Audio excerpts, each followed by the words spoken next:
자, 오늘 23장을 묵상했는데요. 이제 여호수아가 이제 나이가 많이 들어서 유언과도 같은 그런 설교를 하고 있는데요. 23장 한 편, 24장 한 편, 이렇게 두 편의 설교문이 기록되어 있는데, 그 중에 오늘 첫 번째 설교문 23장의 핵심은 오늘 우리 말씀의 제목 같이 합시다. 여호와를 기억하고 사랑하라. 아멘. 여호와를 기억하고 사랑하라. 내가 왜 그 사람을 사랑해야 되는데, 야야 너한테 행한 일이 많잖아. 너를 위해서 얼마나 그렇게 많이 행했는데 그분을 존경하고 사랑해야지. 마치 이런 거가 똑같습니다.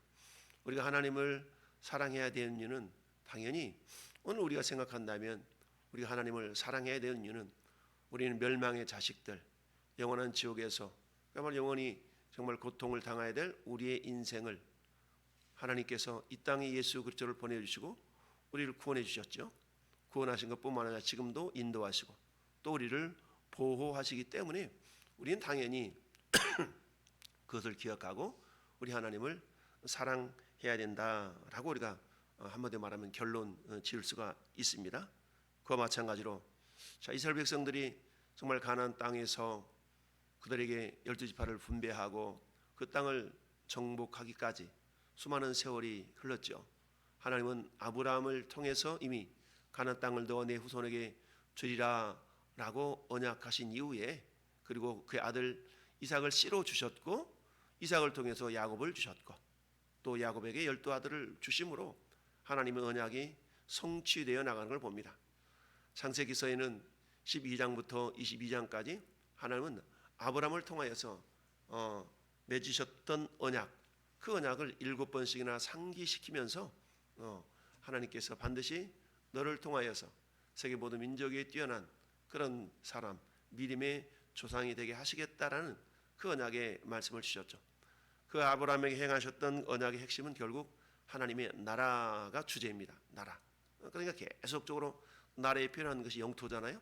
근데 그 영토를 지금 어디로 두고 있냐면 가나안 땅으로 두고 있죠. 가나안 땅에 영토를 두고 있습니다. 그리고 영토가 있다면 두 번째는 뭡니까? 국민이 있어야 되니까 너를 통하여 내 후손이 바닷가의 모래같이 하늘의 별들처럼 많을 거야 라는 계속적인 약속을 상기시키시죠. 그런데 상황, 현실은 어떻습니까? 나이가 들어가고 자기 마누라 경수도 끊어졌고 이런 상황이다 보니까 현실적으로는 굉장히 하나님을 기대하기는 하지만 여전히 믿음이 연약한 그 아브라함. 근데 하나님은 그런 아브라함에게 결국은 하나님을 전적으로 신뢰하고 어떤 상황 가운데서도 인정할 수밖에 없는 그 믿음의 사람으로 이렇게 이끌어 가신 걸 봅니다. 그래서 22장에는 어떻게 말씀해요? 마침내, 드디어, 이제야, 이런 단어들로 이제야 네가 나를 경외하는 줄 알았도다. 그전에도 경외하지 않은 건 아니었지만 하나님께서 됐어 100점 라고 점수를 주기까지는 많은 세월이 흘렀던 것이죠. 그런 상황 가운데서 드디어 이제 아브라함 믿음이 인정되어지고 이삭을 통해서 야곱에게로 또 야곱을 통해서 12아들들에게도 이렇게 이끌어 가는데, 하나님은 그냥 이스라엘 백성들이 가나안 땅에 머무를 수 있도록 할 수 있음에도 불구하고 그들을 어때요? 가나안 땅의 백성이 되는 데에 합당한 백성이 되도록 연단하는 과정이 있었다. 그 연단의 과정이 결국 애굽 땅에서 400여 년 동안의 어떤 고난 시련이었던 것이죠. 여러분, 우리가 야생화, 잡초 이런 말들을 합니다. 온실 속에서 따뜻하게 키워진 그 화초는 어때요? 온실을 벗어나는 순간에 굉장히 힘들고 어렵게 되죠. 그러나 애초부터 야생화로 자란 그런 화초들은 어떻습니까? 비바람이 불어도 참 모질게 이겨내는 것을 보게 되죠. 이처럼 예배당에 있는 이런 나무들도 우리가 물을 주고 가꾸지 아니하면 다 시들어 없어집니다. 그런데 가꾸고 관심을 갖고 이러다 보니까 넉넉하게 무럭무럭 자라게 되는데요. 하나님이 이스라엘 백성들을 바라보며 지키시고 인도하심이 없었다면 화초 안에 그야말로 그런 식물처럼 사라져버리고 말았을 것입니다. 그런데 그런 이스라엘 하나님은 마침내 저 이집트에서 구원해내시고 광야를 거쳐서 가나안 땅에 들이시고자 하셨지만 여전히 저 예굽 땅에 어떤 습성이 물들어 있었던 그런 어떤 이스라엘 백성들의 모습은 어땠어요? 하나님 온전히 신뢰하지 못하고 자꾸 우상을 섬기려 하는 그런 습성에 빠지고 말았죠. 결국 출애굽 1세대는 여호수아와 갈렙을 제외한 사람들은 다 광야에서 죽어져 갔고, 하나님을 온전히 신뢰했던 여호수아와 갈렙 그리고 출애굽 2세대들이 결국 가나안 땅에 들어가게 되었습니다. 그리고 또 그 땅을 또 여전히 하나님은 완전 100%텅 빈 상태에서 자 들어가라 라고 하지 아니하고 여전히 그곳에서는 가나안 거민들이 살고 있었던 것이죠. 그러나 하나님의 약속은 너희가 내 말을 듣고 나를 순종하고 나를 사랑하면 그 땅에 이방 민족들이 있다 할지라도 그 땅을 너희에게 주었기 때문에 그들을 다 몰아낼 수 있을 것이다 라는 겁니다. 그러나 여전히 그 땅에 남아있는 족속들이 있었던 것이죠. 그러나 그 족속들도 뭐하라? 너희가 능히 몰아낼 수가 있으니까 싸워 이겨라 라고 말씀하고 있는 것이죠. 왜 그런 얘기가 있지 않습니까? 저 미국 서부에서 미국 동부까지 물고기를 옮겨야 되는데 그 거리가 너무 수천 킬로가 되니까 옮기는 과정 속에서 절반 이상 죽어 나가다는 거 아니겠어요? 그래서 고민하다가 어때요? 그 물고기와 상극이 되는 물고기 한 마리를 그 수조에 다 집어넣고 옮겼더니 몇 마리는 상했지만 여전히 싱싱하게 남아 살아있더라 라는 그런 이야기가 있죠. 왜요? 자기들이 살려고 발버둥치다 보니까 어느새 수천 킬로 떨어져 있던 서부에서 동부까지 물고기를 옮겨질 수 있게 되었다라는 이야기입니다. 우리 인생도 마찬가지죠. 우리가 적당한 스트레스는 오히려 우리 건강에 유익하다. 물론 과도한 스트레스 때문에 온갖 가지 고난이 임하기도 하지만 적절한 스트레스가 없다면 이건 뭡니까? 적절한 긴장감을 가지고 있지 않다면 우리 인간은 근본적으로 본성적으로 나태하게 되어져 있다라는 것을 또 우리에게 말씀해 주고 있죠. 이와 마찬가지로 하나님은 이제 가나안 땅을 여호수아를 통해서 다 정복하고 이제 분배를 다 마친 상태이죠. 그리고 요단 서편까지 가서 10여 년 이상을 그 동족들을 위해 싸웠던 므낫세 지파, 갓 지파, 루벤 지파 이 세 지파는 요단 동편으로 건너오면서 어제 새벽에 묵상했던 것처럼 요단 강가에다가 제단을 하나 쌓았는데 이것 때문에 자칫 잘못하면 내전이 일어날 위험성이 있었다. 근데 그 제단을 쌓은 이유가 뭐냐? 자녀들에게 신앙의 단절이 이루어지지 않도록 하기 위해서 그것을 통해서 이것이 어떻게 하나님께서 너희를 위하여 행하셨는가를 이렇게 교육하기 위한 그런 샘플로 단을 쌓았다라는 것이 결국 요단 서편에 있는 그런 족속들에게 그런 지파들에게 인정을 받고 이제 각자 자리로 돌아가게 되었다라는 것이죠. 따라서 어제는 자녀 교육의 중요성, 내 신앙이 자녀들에게 어떻게 전수되어질 것인가에 대한 중요성을 묵상해 보았고요.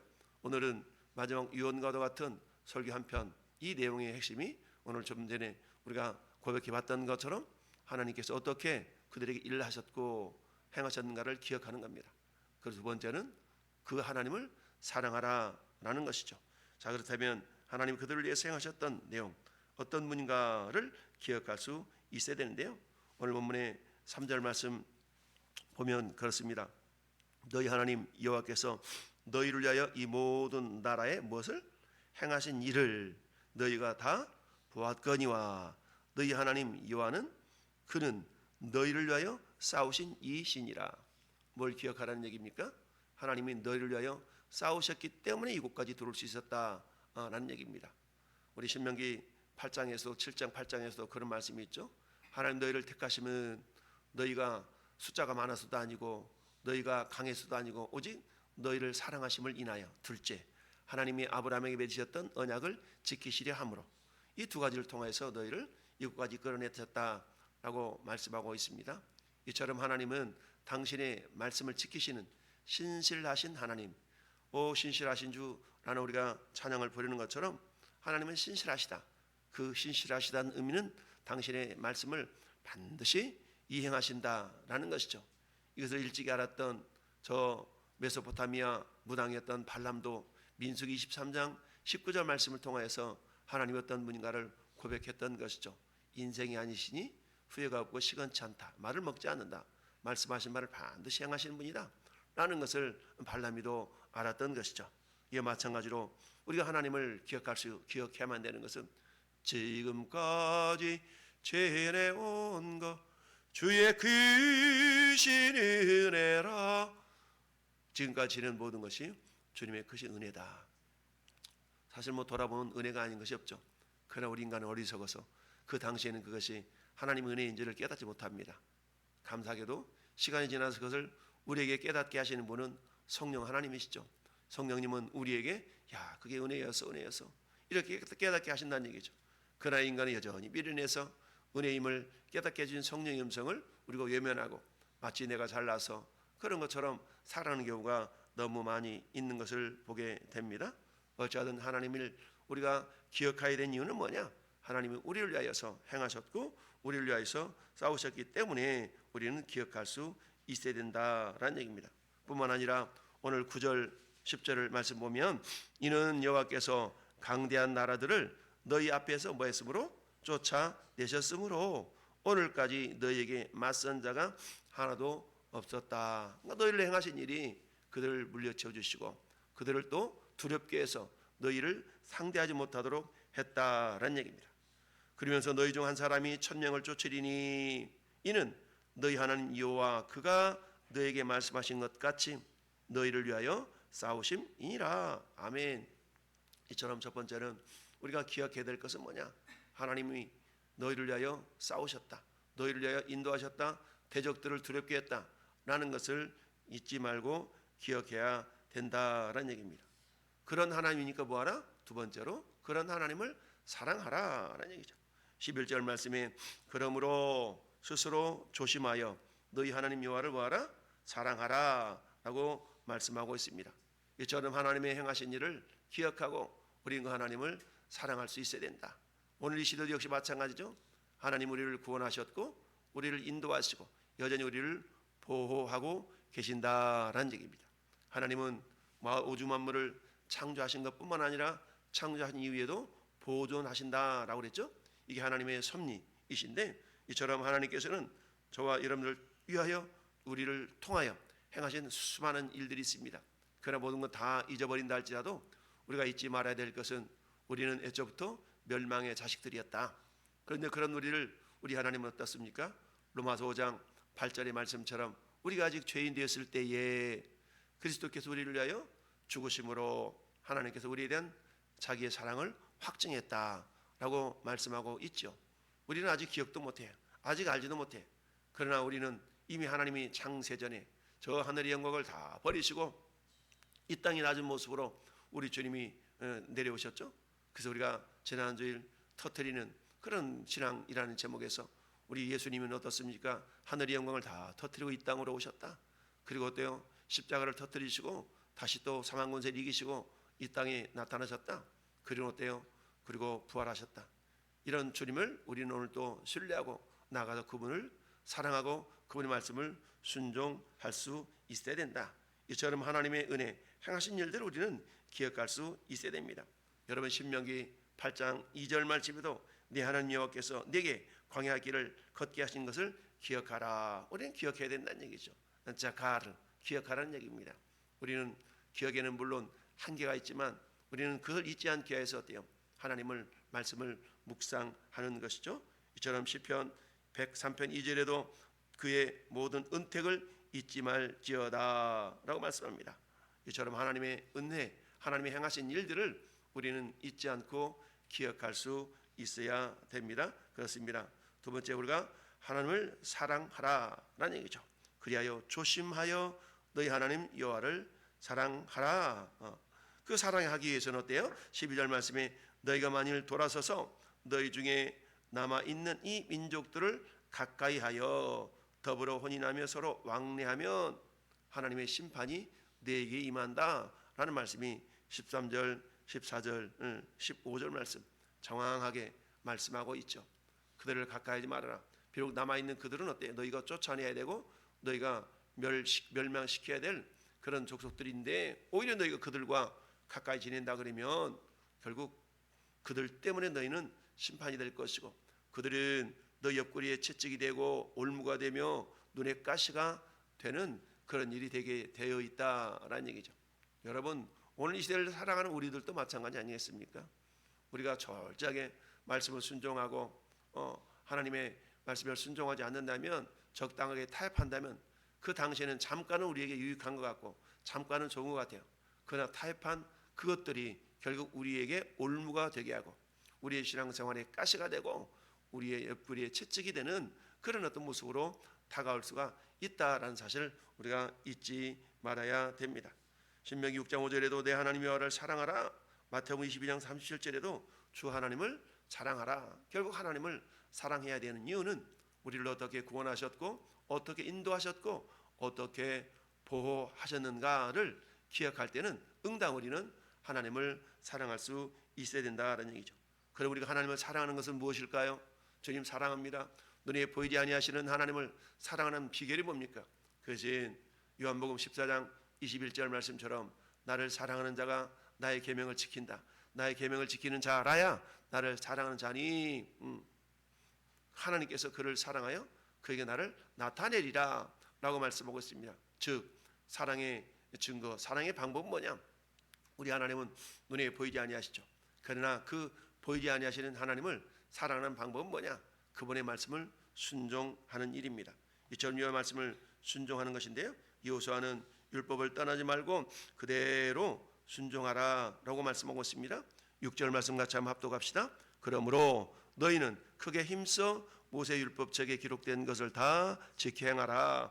그것을 떠나 우로나 좌로나 치우치지 말라. 행하신 일을 기억하고, 그렇기 때문에 그분을 사랑하는데 사랑의 방법이 뭐라고요? 말씀을 순종하는 것이다 라는 얘기입니다. 요한복음 14장 15절에도 너희가 나를 사랑하면 나의 계명을 지키리라. 21절에 아까 말씀드렸던 것처럼 나의 계명을 지키는 자라야 나를 사랑하는 자다 라고 주님이 말씀하고 있습니다. 우리 주님의 말씀 시편 119편 105절에도 주의 말씀은 내 발의 등이요 내 길이 빛이다 라고 말씀하고 있죠. 내가 가야 할 바를 비춰주시는 우리 주님. 왜? 주의 말씀이 빛이시기 때문에. 그래서 우리는 또 빛된 길로 걸어갈 수가 있는 것 아니겠습니까? 우리 주님이 세상에 빛으로 오셨고요, 그 빛이신 주님이 우리 안에서 들어오셨기 때문에 우리는 이제 너희가 세상의 빛이다 라고 말씀하고 있습니다. 우리가 세상의 빛이 되도록 살아가기 위해서는 철저하게 우리 마음 가운데 하나님의 말씀을 가득 채워서 그 말씀의 안경으로, 말씀의 돋보기로 세상을 바라보고 걸어갈 때에 세상은 능히 우리를 통하여서 밝게 변화되는 놀라운 역사가 있을 줄 믿습니다. 오늘 하늘도 여호수아가 유언과도 같은 이 설교 말씀을 전하면서 이전에 행했던 하나님의 업적들을 기억하라. 그분이 너희를 인도하셨고 지키셨고 보호하셨고 여기까지 이렇게 오게 하신 것을 기억하라. 그러니까 그분을 사랑하라. 그런데 그 사랑하는 방법이 뭐다? 하나님의 말씀을 순종하는 것이다. 만약 그렇게 되지 않는다 그러면 너희 대적들이 너희의 올무가 되며 너희 옆구리에 채찍이 되고 너희 눈에 가시가 되는 그런 오히려 심판이 임할 수가 있다라는 겁니다. 이런 영적인 원리는 그 시대뿐만 아니라 오늘 시대를 살아가는 우리 모두에게도 그대로 적용이 되는 줄로 믿습니다. 그렇습니다. 우리는 어떻습니까? 세상의 잠시 잠깐의 안락을 내어서 그 하나님의 위대한 업적과 능력을 우리가 외면하는 그런 연약한 자가 되지 않기를 바라면서, 이걸 뭐라고 합니까? 소탐대실, 작은 것을 욕심내는 바람에 큰 것을 잃어버리는 그런 연약한 자가 아니라 정말 하나님의 크고 높으신 위대하심을 늘 기억하면서 영원한 천성에서 우리가 주일 오후 예배 때마다 배웠던 요한계시록의 그 영원한 천국, 영원한 천국의 위대하심을 주님과 함께 누릴 영원한 영광을 우리가 기억하면서 오늘 한 날도 주님과 겸손히 동행하며 그분의 말씀을 준행하여 하나님의 일을 하심을 경험할 수 있기를 예수님의 이름으로 축원합니다. 아멘. 살아계신 아버지